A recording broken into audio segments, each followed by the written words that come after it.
ગુજરાત હવામાન સમાચારની અંદર ફરી એક વખત આપનું હાર્દિક સ્વાગત છે। મિત્રો, આજે ગુજરાત રાજ્ય ઉપર ફરી એક વખત માવઠાની અસરના નવા રાઉન્ડ છે એની શરૂઆત થવા જઈ રહી છે। તમે જોયું છે ગુજરાતના છેલ્લા 3 થી 4 દિવસ અતિ ભયંકર સાબિત થયા છે। ખાસ કરી કચ્છ લાગુના વિસ્તારથી લઈ અને સૌરાષ્ટ્રના પશ્ચિમી ગુજરાતના વિસ્તારોની અંદર ભારે પવન સાથે વરસાદ છે એ ફૂંકાણો છે અને આ પછી ગુજરાત રાજ્ય ઉપર આગામી એપ્રિલ મહિનો શરૂ થયો છે અને એપ્રિલ મહિનાની અંદર હજી પણ મિત્રો 10 થી 15 દિવસ સુધીનું વાતાવરણ જે છે એ ગયા મહિનાની જેવું જ રહેવાનું છે, એટલે કે માવઠાની અસરો ઉપરાઉપરી જોવા મળશે। બીજી તરફ મિત્રો ગુજરાત રાજ્ય તરફથી 3 સિસ્ટમો પસાર થતી જોવા મળી છે। એક વેસ્ટર્ન ડિસ્ટર્બન્સ છે, એક લો પ્રેશર એરિયાની જે સિસ્ટમ છે એ જે વેલમાર્ક લો પ્રેશર તરફ પસાર થશે। બીજી એક સિસ્ટમ છે ટ્રફ લાઇન, જે ગુજરાતથી નજીક આવેલા ઘણા બધા એવા રાજ્યોને અસર કરી શકે છે અને સૌથી મહત્વની બાબત એ કે એક સાયક્લોનિક સર્ક્યુલેશનની અસર છે એ પણ ગુજરાત રાજ્ય ઉપરથી પસાર થતી જોવા મળી રહી છે। અત્યારે તમે આ ઘેરાવો જોઈ શકો છો। સતત આ ઘેરાવો 2 એપ્રિલથી લઈ અને ગુજરાત રાજ્યની અંદર 10 એપ્રિલ સુધીનો જોવા મળી રહ્યો છે, એટલે કે આ જે ઘેરાવો છે વાદળોનો ઘેરાવો નથી મિત્રો। અહીંયા વરસાદ છે એ ખાસ કરીને ખાબકતો હશે તેવા સમાચાર અત્યારે મળી રહ્યા છે। અંબાલા પટેલ અને પરેશભાઈ ગોસ્વામીએ પણ આ જ આગાહી કરી છે કે ઉત્તર પૂર્વ ગુજરાતના વિસ્તારોની અંદર જે વરસાદી માહોલ જોવા નથી મળ્યો એવું જ વાતાવરણની અંદર જે પલટો આવ્યો છે, જે કચ્છ અને સૌરાષ્ટ્ર ઝોનની અંદર, પશ્ચિમી ગુજરાતના જિલ્લાઓની અંદર અને ખાસ કરીને દક્ષિણી ગુજરાતના જિલ્લાઓની અંદર પણ મધ્ય ભારત તરફથી એક સિસ્ટમ આગળ વધી રહી છે તે મોટી અસર બતાવશે। આ જે આગાહી દર્શાવવામાં આવી રહી છે એમાં બંગાળની ખાડીની અંદર પણ એક લો પ્રેશરવાળી સિસ્ટમ છે એ મજબૂત આકાર લેતી જોવા મળી રહી છે। આ લો પ્રેશર સિસ્ટમની અસરના કારણે હજી પણ ગુજરાતના ઘણા બધા જિલ્લાઓની અંદર તો વરસાદ જે છે એ જોવા મળશે, પરંતુ વરસાદમાં ચોમાસાની જે આગાહી છે એ એપ્રિલ મહિનાની અંદર અને મે મહિનાની અંદર પણ જોવા મળવાની છે। સાથે વાવાઝોડાની આગાહી પણ છે કે ગુજરાત રાજ્ય ઉપર વાવાઝોડાની ખાસ મોટી અસર છે આવનારા દિવસોની અંદર આપણે જોશું। ગુજરાતના ઘણા બધા ભાગોની અંદર તો અત્યારે વાતાવરણ જે છે એ ચોખ્ખું છે, પરંતુ જે જિલ્લાઓની અંદર વરસાદવાળું વાતાવરણ છે, વાદળછાયું વાતાવરણ છે, ત્યાં ગરા સાથે વરસાદ પડી રહ્યો છે અને લગભગ 20 કિલોમીટર પ્રતિ કલાકની ઝડપથી લઈ અને 30 કિલોમીટર પ્રતિ કલાકની ઝડપે પવનો પણ ફૂંકાઈ રહ્યા છે। આ આગાહી માત્ર અંબાલા પટેલની નથી, પરંતુ મિત્રો હવામાન વિભાગે પણ આ જ પ્રકારની આગાહી કરી છે અને હવામાન વિભાગનું તો કહેવું છે કે ગુજરાત નજીકના જે જિલ્લાઓ છે, સૌરાષ્ટ્ર ઝોનથી ઉપરના ભાગની અંદર અને મધ્ય ગુજરાતથી લઈ અને પૂર્વ ગુજરાતના જે ભાગોની અંદર, ખાસ કરીને જે અમદાવાદ છે તે સાથે વિરમગામથી લઈ અને મહેસાણા, આ સાથે બોયાદ અને લુણાવાડાથી લઈ અને મિત્રો ગોધરાના વિસ્તારો હોય, નડિયાદ હોય, ઢોલકા હોય, સુરેન્દ્રનગર કુડા હોય કે પછી દક્ષિણ ગુજરાતની વાત કરવામાં આવે તો ત્યાં અત્યારે સુરત છે, વ્યારા છે, વાપી, સેલવાસ અને ભરૂચ સુધીના જે જિલ્લાઓ છે એ જિલ્લાઓની અંદર આવનારી 1 થી 2 કલાકો તો ભયંકર સાબિત થવાની સામે આવી રહી છે। પરંતુ આજે બપોર પછીનું વાતાવરણ જે છે એ ગુજરાતના પૂર્વ અને ઉત્તર ભાગના જે જિલ્લાઓ છે તેની અંદર વધુ પડતો છે એ સ્પષ્ટ જોવા મળી શકે છે। આ જે જિલ્લાઓની વાત કરવામાં આવી છે, દક્ષિણ ગુજરાતથી લઈ મધ્ય ગુજરાતના જિલ્લાઓની અંદર ત્યાં વાદળોનો ઘેરાવો તો જોવા મળ્યો, પરંતુ વરસાદ છે એ જેવો જોઈતો હતો અથવા તો પડવો જોઈતો હતો એવો પડ્યો નથી। જે મિત્રો માર્ચ મહિનાની અંદર આપણે વેધર અપડેટ જોયા છે એ પણ આજના વિડીયોની અંદર જાણીશું।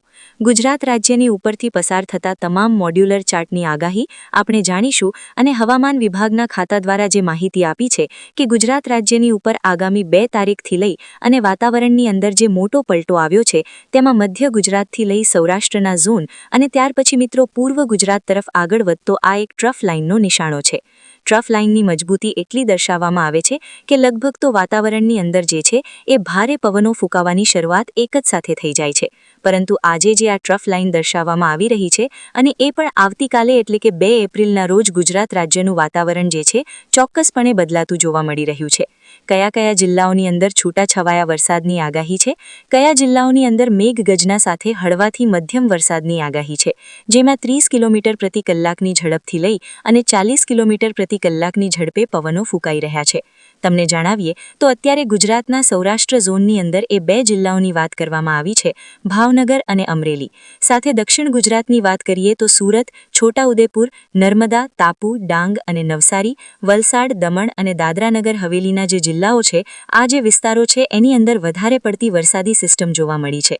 બીજી તરફ જોઈએ તો કચ્છ લાગુના વિસ્તાર, બનાસકાંઠા, પાટણ, સાબરકાંઠા અને મહીસાગર, આટલા જિલ્લાઓની અંદર લગભગ વાંધો આવશે નહીં, પરંતુ જો ગુજરાતના હવાના અંદર અને બંગાળ જે છે એ ગુજરાતના બંગાળની ખાડીની આવતા જે વિસ્તારોની અંદરથી લો પ્રેશરવાળી એરિયા ખૂબ દૂર પડી જાય છે અને તેના કારણે વરસાદી સિસ્ટમની અસર પણ મહત્વપૂર્ણ બનતી જાય છે કે ગુજરાત દરિયાકાંઠાના લોકેશનને અપસર જે છે એ બંગાળની ખાડીની ઉપરથી આવનાર પસાર થતું જે હવામાન જહાજ છે તેના વિશેની માહિતી જણાવી હતી. પરંતુ તમે એ જોઈ શકો છો કે ગુજરાત રાજ્યની અંદર પણ એવું જ વાતાવરણ સર્જાણું છે જેવું વાતાવરણ બીજા અન્ય લોકો પાસે હોય. હવે તમે જોઈ શકો છો ગુજરાત રાજ્યની અંદર હવામાન કેવું અને કઈ દિશા તરફ આગળ વધી રહ્યું છે. આગામી દિવસોની અંદર આજ ખાસ કરીને મિત્રો 1 એપ્રિલ થઈ છે, તો આજથી બુલિયન માર્કેટિંગની અંદર હવામાનની સમાચારની જે સ્થિતિ છે મજબૂત થવાની બદલે ઘટવાની આશંકાએ વધારે પડતી અસર છે એ જોવા મળી રહી છે. ગુજરાત રાજ્ય ઉપર તે પ્રકારનું વાતાવરણની અંદર જે છે એ હવામાન ફેરાતું જોવા મળી શકે છે. હવે તમને જણાવી દઈએ તો આજે જે બુલેટિન જાહેર કરેલું છે અને આ બુલેટિનની અંદર ગુજરાત રાજ્ય ઉપર આગામી 24 કલાક પછી ત્યારના જે હવામાન સમાચાર છે એ જાણીશું, પરંતુ અત્યારે આગામી 24 કલાક માટે કેવું વાતાવરણ રહ્યું છે. ગુજરાત દરિયાકાંઠાના લોકેશન સ્વરૂપે અરબ, બંગાળની ખાડી અને લો પ્રેશર સિસ્ટમ અસર ન કરે તે હવામાન સમાચારની પણ આપણે માહિતી આપવા તૈયાર છે. તો અત્યારે હવામાન સમાચારે જે સ્થિતિ આપણને દર્શાવી છે વાતાવરણની પરિસ્થિતિના કારણે દમણ દાદરા નગર હવેલીના વિસ્તારોની અંદર લો પ્રેશરવાળી એરિયા હોય કે પછી પૂલ ગુજરાતના દરિયાકાંઠાના લોકેશનને અસર તે હવામાન સમાચારના કારણે જે છે 2 થી 3 દિવસની અંદર લોકેશન થઈ જાય.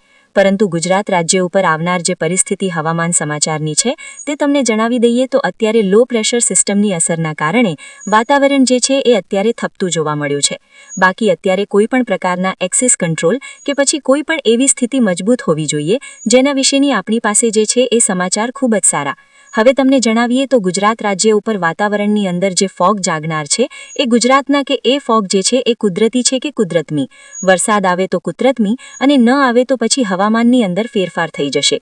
તો વરસાદી સિસ્ટમની અસરને બંગાળની ખાડીની લો પ્રેશર આઈ જે એરિયા છે એ બંને એરિયાની માહિતી અરબ સાગરના દરિયામાંથી આવે એમ છે. તો અરબ સાગરના દરિયાની અંદર ભેજનું પ્રમાણ પણ વધારે હોવું જોઈએ અને વાતાવરણની અસર પણ છે એ એકાદ દિવસ જે છે વધારે અસર હોવાના કારણે સમજાઈ દેશ. તો આ માટે ગુજરાતના દરિયાકાંઠાના લોકેશન જે છે એ અપડેટ આવતા નથી અને વેસ્ટર્ન ડિસ્ટર્બન્સની અસર પણ આપણે જે છે એ જાણવા નથી મળી. તો ગુજરાત દરિયાકાંઠાના લોકોને પણ તમને જણાવી દઈએ તો આ મેપ તમને 4 થી 5 દર્શાવવાના છે. જે જિલ્લાઓની અંદર વોર્નિંગ આપવામાં આવી છે, વોર્નિંગના ભાગરૂપે જોઈશું જે જિલ્લાઓની અંદર વરસાદી માહોલ છે તો એ જિલ્લા પ્રમાણે ચેક કરીશું. અત્યારે તમે ગુજરાતનો મેપ જોઈ શકો છો. ગુજરાતના નકશાની અંદર અત્યારની જે આગાહી છે એ વઢે જઈને આવેલી છે. તો વરસાદી સિસ્ટમ હોવી જરૂરી છે. વાતાવરણની અંદર જો કોઈ પણ પ્રકારનો ફેરફાર નથી તો ગુજરાત દરિયાકાંઠાના લોકેશનને આપણે યાદ કરીશું, પરંતુ હાલ પૂરતી અત્યારે વેધર એનાલિસિસની ફોરકાસ્ટની માહિતી છે. તો હવામાનની અંદર પણ એનો શું ઉલ્લેખ કરવામાં આવ્યો છે? તો આ માટે ગુજરાતને દરિયાકાંઠા લોકેશન સાથે અપડેટ જણાવવું મહત્વને આપણે સ્ક્રીનશોટમાં લેશું. હવે મિત્રો 30 તારીખનું નાવકાસ્ટનું જે અપડેટ છે આપણે જાણીશું, જેમાં અત્યારે આગામી 24 કલાકને લઈને જે વરસાદ પડવાને લઈને આગાહી દર્શાવવામાં આવી રહી છે. આજે 31 માર્ચ થઈ છે, તો 31 તારીખના રોજ કયા જિલ્લાઓની અંદર વરસાદી તણાવ જોવા મળશે, કયા જિલ્લાઓની અંદર વરસાદની આ જે નોઝલ આવે છે એ નોઝલને પણ આપણે કાઢતા ભૂલી ગયા હોય તો એના વિશેની આપણે લખશું અને ગુજરાતના દરિયાકાંઠાની લોકેશન છે એ આપણે જણાવી દઈશું. એ અત્યારે તો નહીં, પરંતુ વહેલા મોડા એપ કામ થઈ જશે. તો હવામાનની અંદર પણ ફેરફાર થવાના કારણે ગુજરાતના દરિયાકાંઠાના લોકોને પણ અપડેટ કરાવવું જરૂરી છે. મહત્વનો બાબત એ છે કે ગુજરાત દરિયાકાંઠાના લોકેશનને વાતાવરણની અંદર જો પલટો આવે તો હવામાનની અંદર મોટો ફેરફાર થઈ શકે. તો આ પ્રકારે ગુજરાતના દરિયાકાંઠાની લોકેશન છે. અરબ સાગરના દરિયાની અંદર ભેજ, બંગાળની ખાડીને લો પ્રેશર સિસ્ટમ હોય, વરસાદી જે છે એ માખણ ખાય. ગુજરાતના દરિયાકાંઠે લોકેશન 1000 વેસ્ટર્ન ડિસ્ટર્બન્સની અસર માથે દેખાય. તો આ પ્રકારે ગુજરાતના દરિયાકાંઠા આ લોકેશન સ્વરૂપે અપડેટ કરાવી દેવું, જેથી કરી માહિતી પણ આપણે છે એ કોને ન જાય. તો વેસ્ટર્ન ડીઝની અંદર જો લો પ્રેશર સિસ્ટમની અસર દર્શાવવામાં આવી હોય તો એ પણ દાખલ કરવાની રહેશે. તો એ કઈ વેબસાઇટ હશે અને કોનસી લિંક હશે એ આપ જણાવી દો. તો સૌપ્રથમ આપણે ગુજરાતના દરિયાકાંઠા લોકેશન સ્વરૂપ અપડેટ પ્રમાણે માહિતી. તો આજે પણ વેસ્ટર્ન અને ડિસ્ટર્બન્સની અસર જે છે એ માહિતી આપણે આપવાની રહેશે, પ્રોવાઈડ કરવાની રહેશે.